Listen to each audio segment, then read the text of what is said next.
यशोदा देवी के दो बेटे थे, किशन और मदन।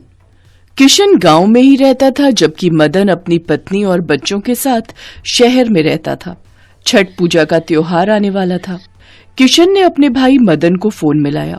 अरे कैसा है मदन? सीमा और बच्चे कैसे हैं? ठीक हूँ भैया, बस आजकल तो कारखाने की छुट्टियां चल रही हैं। अब तो छठ पूजा के बाद ही कारखाना खुलेगा। दिवाली के त्योहार के कारण कामकाज इतना था नहीं।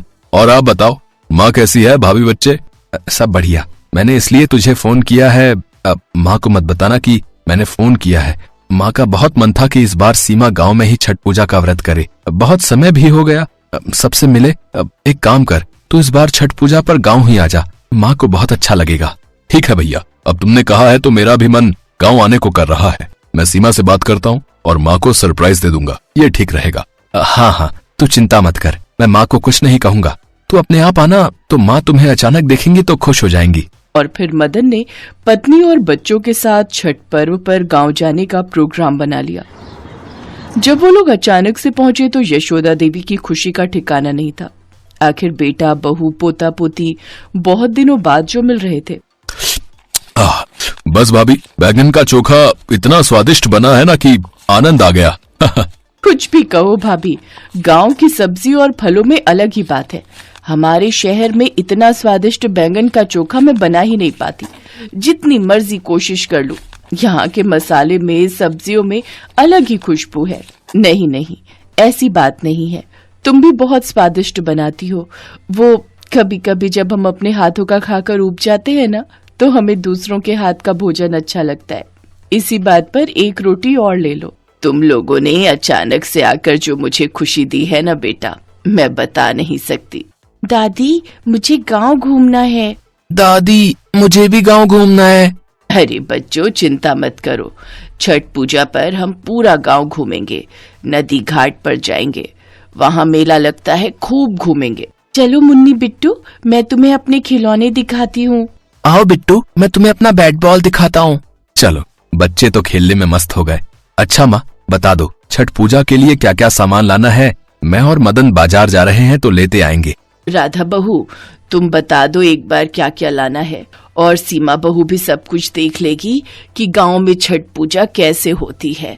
हर साल तो शहर में ही होती है ये, इसलिए छठ पूजा इस बार गांव की भी देखो बहू।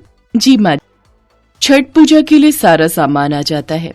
सीमा हैरान रह जाती है कि शहर में तो ज्यादातर सामान बना बनाया ही मंगवाया जाता था, पर यहाँ पर तो पूरे पारंपरिक तरीके से छठ पूजा के लिए एक एक चीज घर पर बनाई जा रही थी।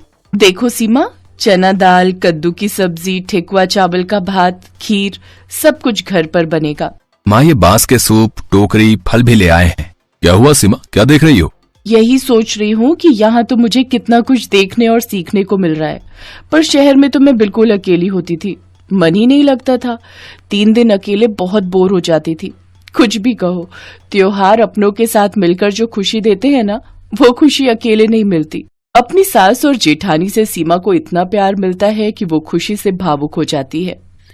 3 दिन तक सीमा सबके साथ छठ पूजा के व्रत को नियम से करती रही। सुबह शाम भगवान सूर्य को अर्घ्य देने के लिए वो लोग नदी घाट पर जाते थे। व्रत के आखिरी दिन जब सब लोग सुबह के समय घाट पर पहुंचे तो सूर्य उगने की प्रतीक्षा करने लगे। पहले जब हम व्रत रखा करते थे ना बहू, तो मेरी जेठानी, देवरानी, पड़ोसन सब हम मिलकर छठ पूजा के लिए 3 बजे घाट पर आकर बैठ जाते थे। लंबी लाइन लगती थी उस समय। माँ जी, आपको फिर भूख प्यास लगती थी जब आप छठ पूजा का व्रत करते थे? नहीं बहू, पता ही नहीं चलता था। 3 दिन तैयार होना, श्रृंगार करना, भजन कीर्तन करना, दिन ऐसे ही बीत जाते थे कि भूख प्यास की सुध ही नहीं रहती थी।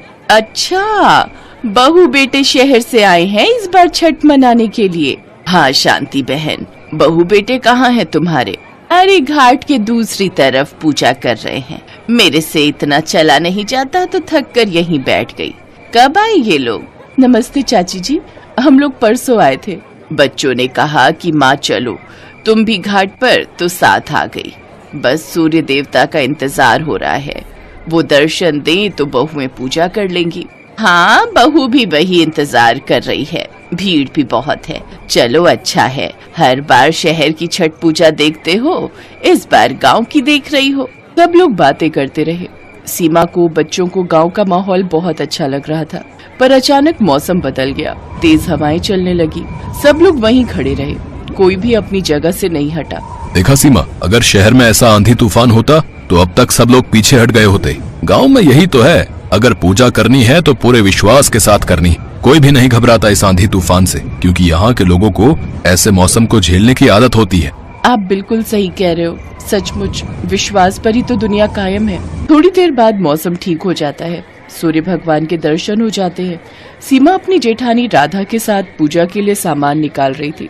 अचानक उसने देखा कि सब बच्चे तो हैं, पर बिट्टू कहीं दिखाई नहीं दे रहा था। सब लोग घबरा जाते हैं। सीमा का रो रो कर बुरा हाल था। सुनो जी, बिट्टू कहाँ चला गया? घबराओ नहीं बहू, ये गांव है। यहाँ अगर कोई बच्चा खो जाता है तो कहीं नहीं जाता, किसी न किसी को मिलेगा तो वो ले आएगा। धैर्य रखो, छठी मैया से और सूर्य भगवान से प्रार्थना करो कि हमारा बिट्टू हमें मिल जाए। मदन, तू उस तरफ जा, मैं इस तरफ जाता हूँ। जरूर वो झूले के पास गया होगा। सब लोग बिट्टू को ढूंढने लगते हैं।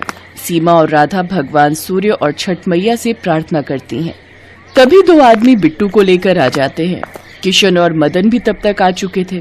सब लोग बिट्टू को देखकर खुश हो जाते हैं। सीमा एकदम से बिट्टू को गोदी में ले लेती है। घबराइए नहीं बहन जी, बच्चे ने हमें बताया कि ये यशोदा जी का पोता है, तो हम लोग पहचान गए। हमें पता था आप लोग घाट पर ही होंगे। अरे किशोर, रघु, तुम दोनों? किशोर, रघु, बिट्टू तुम्हें कहाँ मिला?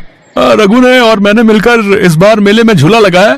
बिट्टू हमें झूला झूलने के लिए कह रहा था, और आसपास इसके माता पिता को देखा नहीं, तो हमें चिंता हुई। एक लड़के को खड़ा करके झूला के पास हम दोनों इसे यहाँ ले आए। जब इसने अपनी दादी का नाम यशोदा देवी बोला और अपने ताऊजी का नाम किशन बोला, तो हम पहचान गए कि ये आपके घर का ही लड़का है। आपका बहुत बहुत शुक्रिया भाई साहब। किशोर, रघु, तुम दोनों ने सचमुच आज हमारे घर के लिए जो किया है वो तारीफ के काबिल है। माताजी, ये तो हमारा फर्ज था, है? और छठ मैया और भगवान सूर्य के होते हुए बिट्टू को कैसे कुछ हो सकता था? यहाँ पर सब छठ पूजा के लिए आए हैं, इसलिए सबकी सुरक्षा रखना हमारा फर्ज है। अच्छा माताजी, अब हम चलते हैं। गांव वालों का इतना अच्छा स्वभाव देखकर सीमा हैरान रह जाती है। बिट्टू सही सलामत मिल गया। वो छठ मैया और भगवान सूर्य को धन्यवाद कहती है। भगवान सूर्य और छठ मैया के आशीर्वाद से छठ पूजा बहुत धूमधाम से संपन्न होती है। उसके बाद खुशी खुशी कुछ दिन अपने परिवार के साथ गांव में रहकर सीमा और मदन शहर लौट आते हैं।